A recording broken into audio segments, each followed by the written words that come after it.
Hello, everyone. My name is Mike Neal, and it's my pleasure to tell you a little bit about multivariate longitudinal modeling with genetically informative data. So, in overview, our table of contents here includes a bit of description of the bivariate latent growth curve model, some discussion of multivariate Markov models, potentially considering regime switching, and finally, long time series. And sort of where we want to go is to be able to produce little movies like this. I'm not going to give you the full download details on exactly how to make them, but they can be obtained from the article cited at the bottom of this slide. So in general here, what is going on by fitting a bivariate latent growth curve model, we're actually able to look at, for example, the strength of genetic correlations between different regions of the brain. You can see that this is not a very large number of regions of interest, partly due to computational issues with fitting such models, but here we have 8 regions of interest, and moving across the age range of this sample of twins and SIB pairs that comprised around about 1,800 MRI scans altogether. These were with a 1.5 Tesla. It's a fairly old data set. But you can kind of get an idea of how the brain is becoming more coupled in terms of its genetic correlations between regions over time. So how do we get to doing analyses like this? Well, a bivariate latent growth curve model, just expanded for unrelated individuals, does indeed present us with a number of different options. First of all, if you had 2 different traits and you simply duplicate, in this case, a fairly simple level and slope factor model for the time series, you can simply covary the latent factors for level and slope across the 2 traits. And this is one approach to understanding the co-development of different traits. We can rearrange that figure a little bit to get the 2 time series sort of close enough to each other that drawing lines between them isn't going to be hopelessly obscuring. So I have this kind of portly egg-shaped model for a bivariate latent growth curve, topologically identical to the one on the previous slide, but just rearranged with the time points adjacent. And I say, you know, if it fits well, it's a miracle. And I think that is largely the case, that to expect 2 time series to the covariance between time 1 to time 5 for variable 1 and with time 1 to time 5 for variable 2, and have the entirety of that relationship simply down to correlated latent factors like this. Well, if it fits well, that's very nice. You've got a good, simple, and easily falsified model. That's a great place to be in. But by and large, we would expect that development of multiple traits is going to be a bit more complex. And one way that it might simply be more complex would be just to add covariance paths between the residuals for each of the 2 time series. So this would improve the model fit when you're thinking about if you were to line up in a covariance matrix down the diagonal, time 1 to time 5 for variable 1, time 1 to time 5 for variable 2. In the off-diagonal block, there's a diagonal of that matrix, and that's going to be approximated very well here by allowing new free parameters that simply allow the same occasion of measurement to correlate more freely between the two traits. And I'd say, yeah, it's still a miracle if this one fits. We could also impose a strong causal hypothesis that the first variable at the top of the diagram causes the variable at the bottom of the diagram with a particular time lag. And drawing these 4 paths in here, again, provides a very simple model. And this type of restructuring would provide, if you like, a better fit to the off-diagonal components of that off-diagonal block. So just either side of the diagonal down there, again, the model is going to start fitting a bit better because we're essentially letting these 2 time points somewhat freely intercorrelate. It's not totally freely intercorrelating because there's all the rest of the statistics in the model, all the covariances within variable 1 across time and similar for time 2.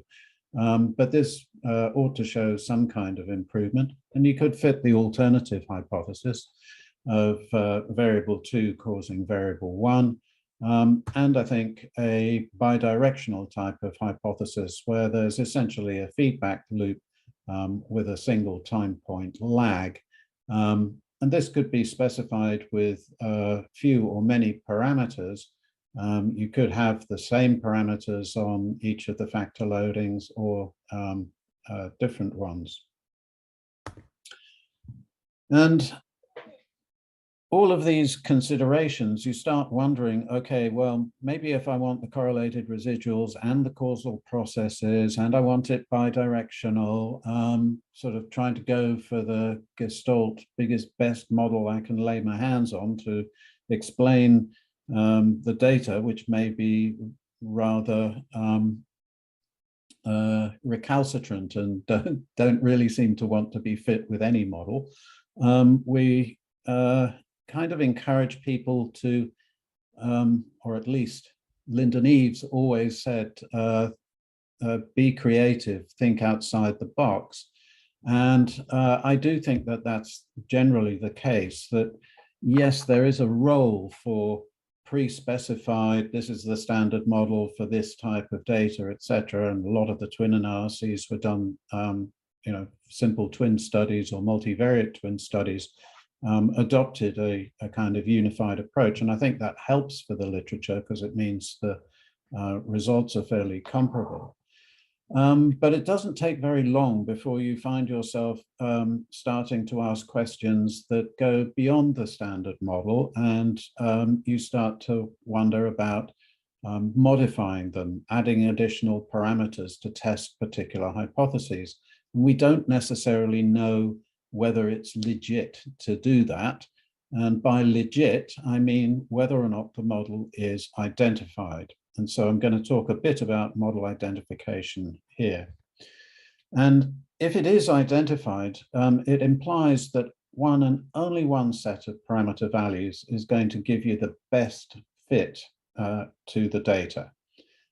This is per force a condition. If you have exactly the same fit to the data, but a different set of parameter values, obviously the model is not identified. But it can be very difficult to systematically go through a model and test it for identification. But we do have a procedure for doing that, which I'll describe now. There are some conditions for identification. They're very well described by Bollen and Baldry in this article from a dozen years ago. And the other thing is that under-identified models often sort of show optimization difficulties. And you can imagine how difficult it is for the optimizer. It's like, okay, this set of parameter values gives me a nice tight minimum over here, but then so does this set of parameter values. So you can see that an algorithm could kind of get stuck vacillating between different but equally good fitting solutions to to a particular set of data. So we want to avoid that type of situation and generally work with models that are identified. So one way to do this is with a little bit of calculus.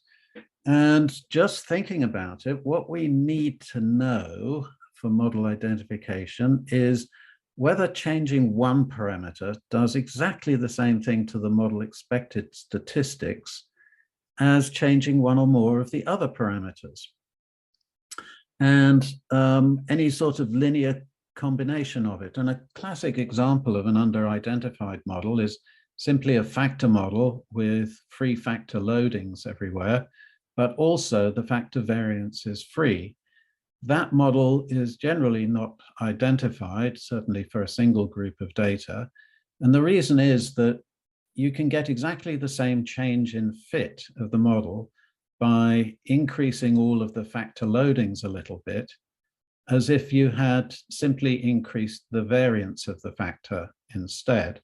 And so that type of linear combination can be algorithmically detected. And we're going to consider this by imagining a big matrix of, first of all, the model expected statistics. mxGetExpected is a useful function for extracting the expected covariances or means out of a model. And we're going to want to set up a matrix that has in the columns the free parameters in the model, and in the rows are all the expected statistics for the model. And what we're going to want is a matrix of partial derivatives of each of the expected statistics with respect to each of the parameters. So this is called a Jacobian matrix after Carl Jacobi, who was a 19th century gentleman. He looks, I don't know, it might be a self-satisfied grin or something, but I think he looks sort of suitably pleased with himself for having figured out this, which turns out to be particularly useful. So from this matrix, what we want to do is make sure that none of the columns are linearly dependent on each other. And the matrix algebra way of doing that is simply finding the column rank of that matrix. If that rank is full rank, i.e. if it's an 8-column matrix and the column rank is 8, the model is identified. If the column rank is less, it is not. And OpenMX will generate some output to indicate whether or not the model appears identified. And if it's not identified, it will also try to establish which ones. So we're grateful to Carl Jacobi for this, the Jacobian matrix, not to be confused with a Jacobian ancient Scottish royalty. So this mxCheckldentification function, it's really cool. It tests only numerically, and it tests only for local identification. So there may be some parts of the parameter model space where the model actually becomes under-identified. And that is true for many of the expansions to twin models, for example. So you need fewer observed variables to identify a particular number of factors if you've got data from twins, for example. But that's only true if the twins correlate, and if they don't correlate, then you're back in the situation as if you had singletons. So if the estimate of the twin correlation in that model went to 0 and the factors aren't correlating between the twins anymore, it's just as if you've got 2 people per line, but they haven't got anything to do with each other. So it's just like they're independent observations. And that would make that particular model under-identified. Currently, the method doesn't work with models that have definition variables. We have a fix designed for this, a new feature which we hope that will become part of the package later this year. The overall procedure for testing models, I do kind of recommend a fairly simple approach, because although the real experts can usually manage model specification with matrices, and it can be very convenient to do so if you change the number of variables in the model and so on. But at the same time, it can be quite difficult to check it for errors. That can be a fairly long and painstaking procedure. So one way that is possible, you could draw the model using a Java package that you can download from Brandmeyer's website in Germany. The Onyx package, there are other Onyx packages out there. Be careful, make sure you get the model fitting one. But once you've drawn the path model, you can use the toScript function, and it'll generate an OpenMX script for you with a little tag where you can insert a reference to the data. You can make some fake data for that model and consider whether or not the means are relevant to model identification. Many of the models, a regular ACE model doesn't really depend on having a model for the means, although it is necessary if you're fitting the model to the raw data. The latent growth curve models, on the other hand, actually depend upon changes in mean over time, partly for their identification. So using means and covariances in models that are making predictions about both sets of statistics, that's more than just each variable gets its own mean, then you can input both means and covariances, and you can fit the model to those data and test for local identification at the solution using the Jacobian procedure just described.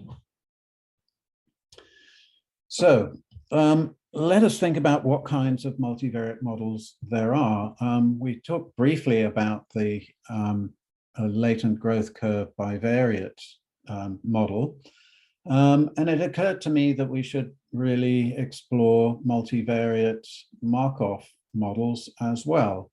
And strangely, to my knowledge, this hasn't happened. Behind the little screen picture of me in the top right-hand corner, completely obscured, is a picture of a black hole, because I find it's something of a black hole in the literature, that there is no multivariate version of this model. And that means that we have an opportunity. And it isn't necessarily all that simple to convert these models from univariate to multivariate, except that in some cases it really can be. And one such case is if we were to consider this model, yes, you could make multiple copies of it and connect everything here, there, and everywhere. You'd end up with some sort of enormous bowl of spaghetti-like figure with lines all over the place. It'd be quite difficult to understand. But we could instead exploit George Vogler's method for multivariate path analysis of familial resemblance. And that means really taking a different look at this path diagram. And if we just pretend it's a multivariate one, suppose there's 5 variables in your analysis and these particular 4 occasions.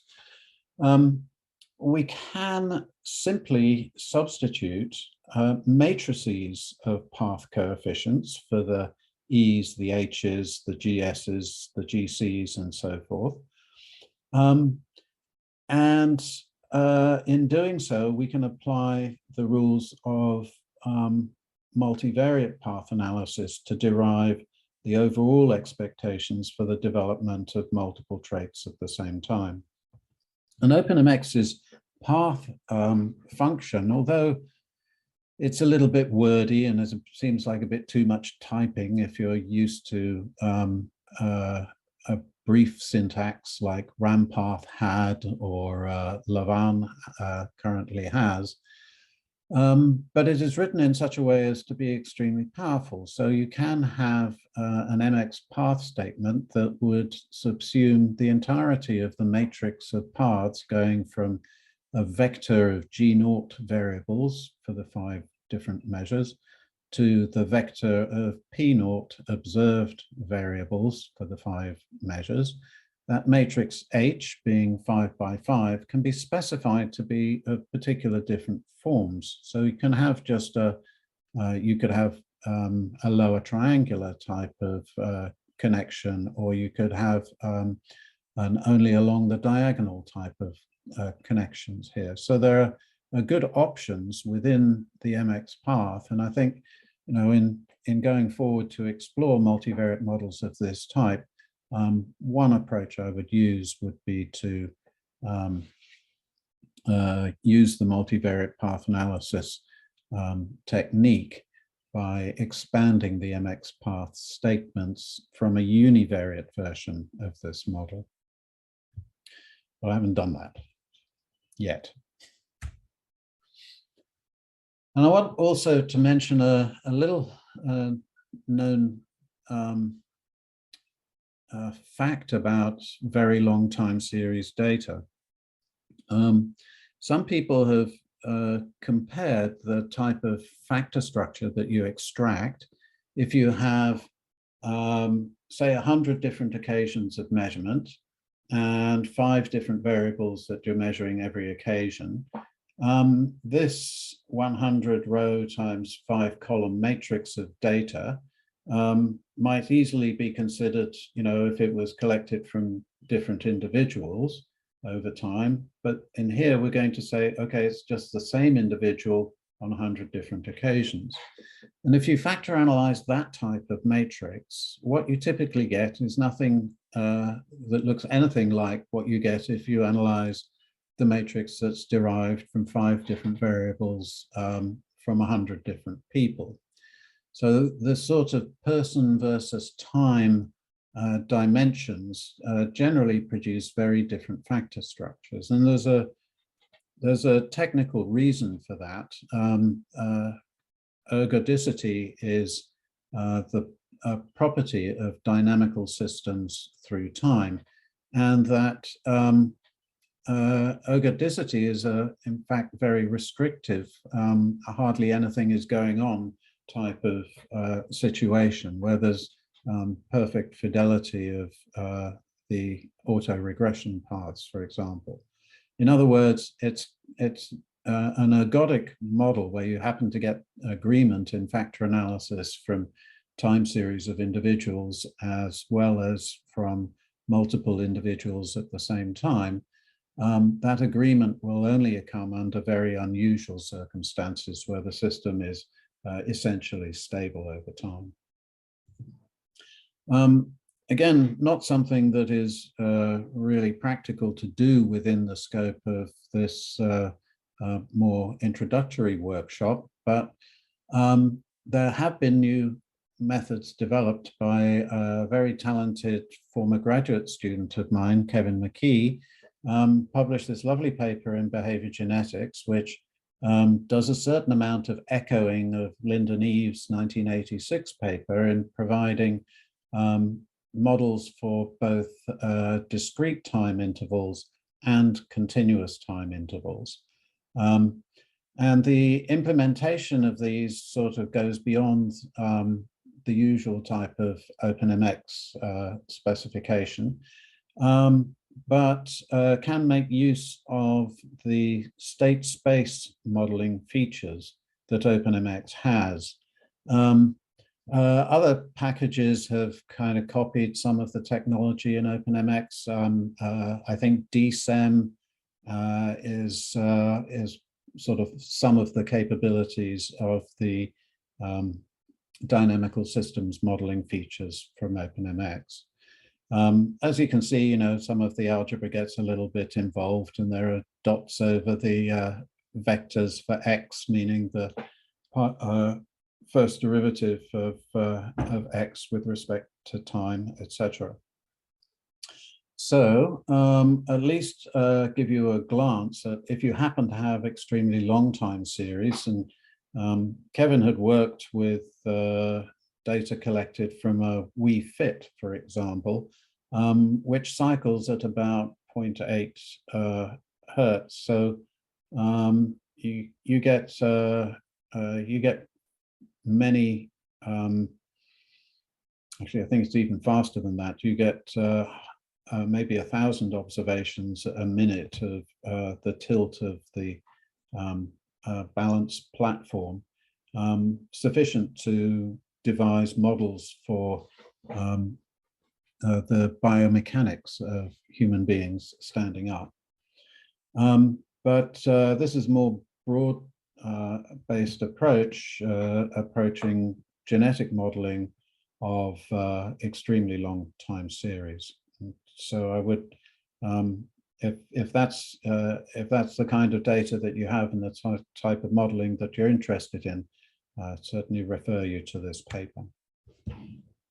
So just in conclusion, the multivariate longitudinal genetically informative data have fantastic possibilities, and there are many such data sets being collected around the world.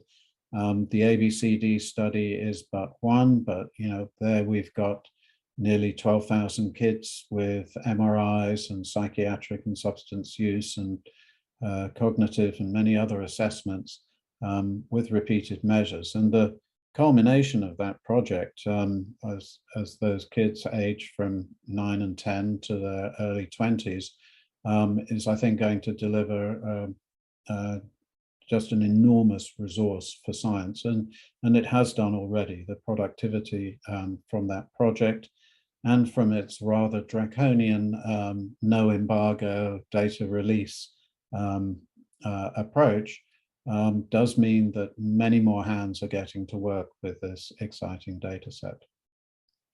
So with that, thank you very much for your attention, and I will see you again.